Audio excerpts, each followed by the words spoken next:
我们来把炒鱼腩清洗干净，这个血块要给它清洗掉，要不然比较腥。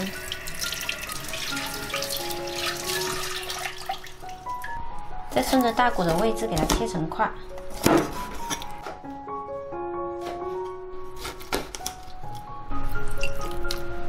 再来切些姜蒜末。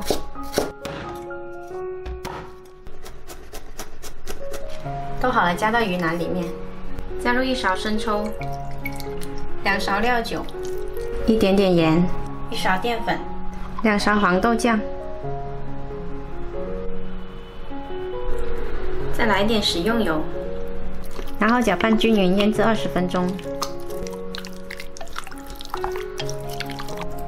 荷叶用开水烫一下。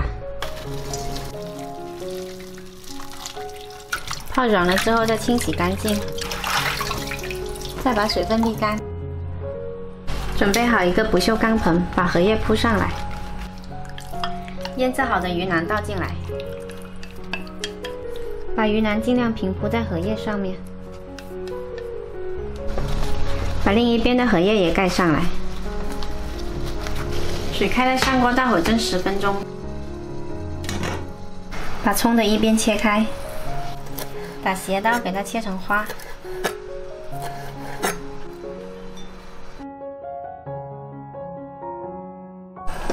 好，可以出锅啦。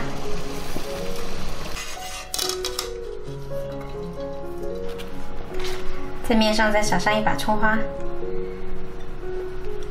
泼上热油，把葱的香气逼出来。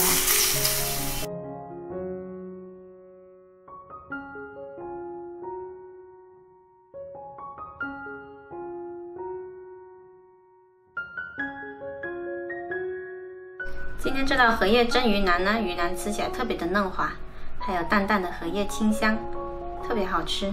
喜欢的话可以试一下哦。